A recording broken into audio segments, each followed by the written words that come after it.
The problem with designing when you're not a designer is that we tend to think more is better.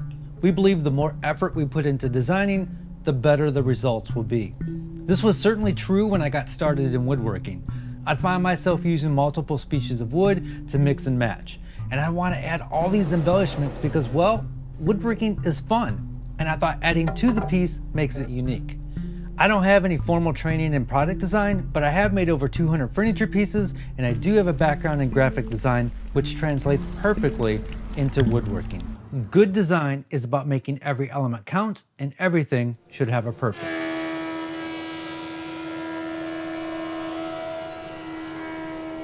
My degree is in visual communication. You might know it as graphic design, but visual communication is a better representation of what it actually is. We're trying to get a message across using visual elements. In graphic design, the fewer elements you use, the easier it is to understand the message, if done right. So we are taught to remove anything that is not necessary. Subtract to make it better, especially if you are new to design.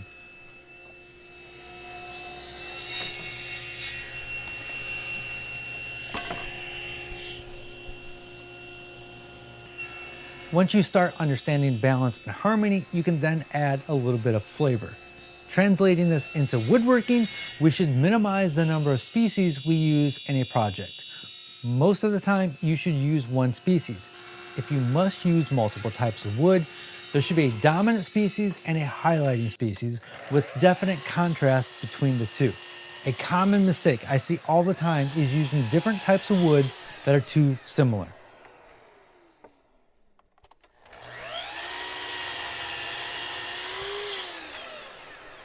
My favorite type of furniture has its roots in mid-century modern, which in part was a response to the overly ornate styles that came before it, like Art Deco and Victorian.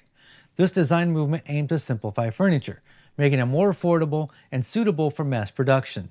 It focused on removing unnecessary elements, resulting in clean lines and a style that is still crazy popular 70 plus years later. So when you're designing your pieces, keep asking yourself, what can I remove while retaining function and stability? Subtract to make it better.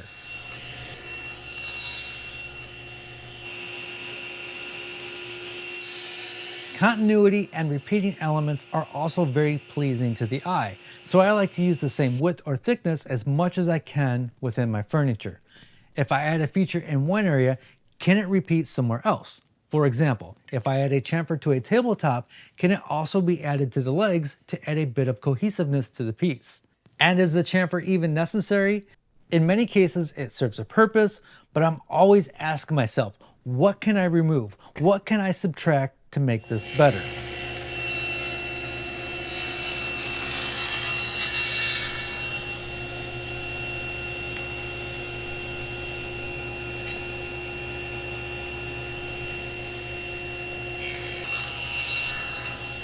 When I'm sketching out ideas, I'm looking for balance and visual weight. I don't want things to look top heavy, and if it does, what can I remove? Does it look too wide? Does it look too narrow? You might have heard about the golden ratio, which is a great starting point for what's visually pleasing and organic. I don't refer to it too much these days because I trust my instincts, but if you're not a designer, the golden ratio is going to get you in the ballpark of a good width to height balance.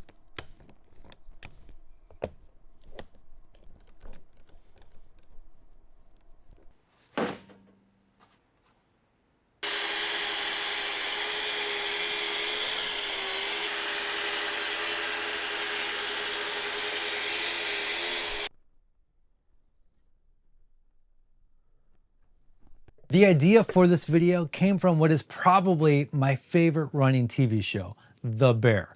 I'm not going to give you any spoilers, and it's not necessary that you've watched it to understand what we're talking about here. But it is one of the most beautifully shot shows ever made, on top of what is just absolutely amazing storytelling and characters. Every episode just blows my mind. It is, chef's kiss. Anyway, the main character, he's a chef. And in season 3, episode 1, there's a flashback to when he's in culinary school. What the fuck is this shit? It's way too many components. Anybody got any more sauce we can add to this?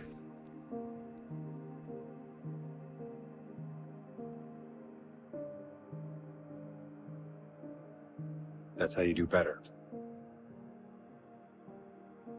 Too many components, too much sauce. This applies to everything in design, whether it's graphic design or furniture making. The message is just so powerful. Subtract. Make it better by subtracting. Today, I'm just making a cutting board, a simple end grain cutting board inspired by this TV show. I'm no longer a professional graphic designer, but this episode inspired me to make a poster to hang up in the shop to remind me to subtract to make it better. It's also a good lesson in daily life. There's just too much of everything these days. Too much social media, too much consumerism, too many influencers, and too much YouTube. We need to subtract so we can focus on what really matters. Subtract to make it better. The bear. It stresses me out more than I would like, but it is art in every sense of the word. It is so freaking good. Highly recommended. All right, let's get back to the cutting board.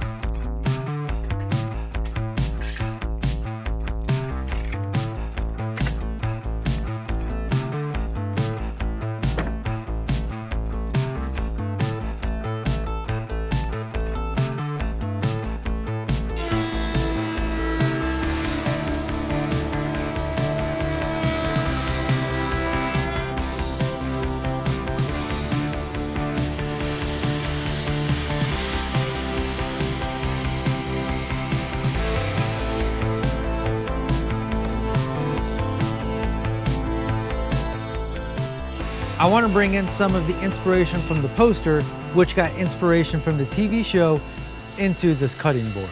But first, if you're wondering how I got my start in woodworking, it's because I bought this DVD set over a decade ago by the Woodworkers Guild of America.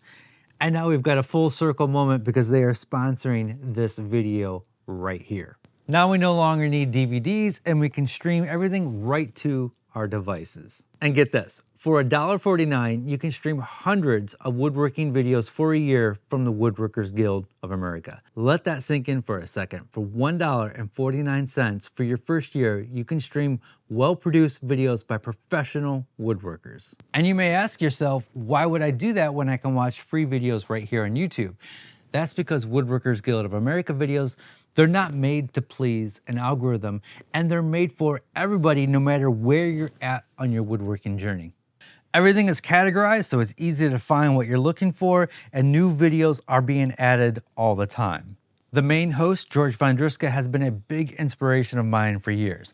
I know when I watch one of his videos, there's no fluff or filler. Nothing but valuable information to make me a better woodworker. They've got videos as simple as making cutting boards, like we're doing today, all the way up to advanced CNC woodworking. There's something for everyone. The first 1,000 people to click the link in the video description will get a full premium membership to the Woodworkers Guild of America for only $1.49. Again, that link is in the description. Thank you to the Woodworkers Guild of America for sponsoring this video. Now let's get back to this cutting board.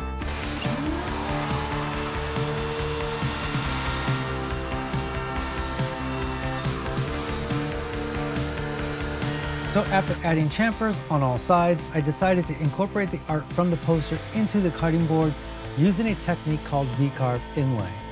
This technique overcomes the limitation of a round router bit in making sharp corners by using a V-shaped bit, allowing for precise and detailed inlays. While this technique has been complicated and intimidating, recent software updates have made it much more approachable. In keeping with the theme of the day, I subtracted all the unnecessary art from the poster and just incorporated the type.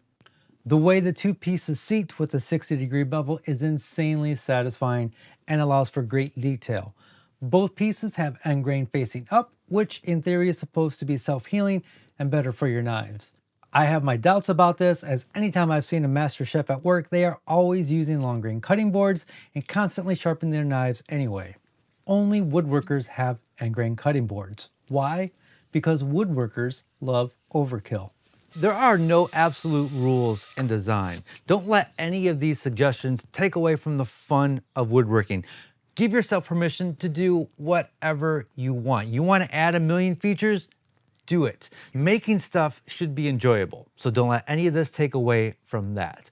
Once you start understanding balance and harmony, you can then add more embellishments and colors and features and materials. The border on this cutting board, totally unnecessary, but it helps draw your eye to the center of the cutting board. The inlay, 100% absolutely not necessary, but it is a reminder. It serves a purpose. It is a message to myself. Everything that I add to my pieces serves a purpose. The finish I use on this is all natural. I sell it only to my Patreon members, but I do have a video on how to make it yourself. I will also have posters for sale. They will ship from the fulfillment center once I approve the proofs. Again, I only sell the finish to Patreon members at cost. Patreon members also get behind the scenes videos, access to the Discord, monthly coupons, and I just started providing Fusion 360 files to past projects. There'll be a link down below. I've written a book. I'm making nothing but cutting boards. There's a bunch of different cutting board projects in there. Lately, I have given myself permission to use all the wood that I have been saving. And I got a video on that right here. All right, that wraps it up. As always, be safe, have fun, stay passionate, and make something.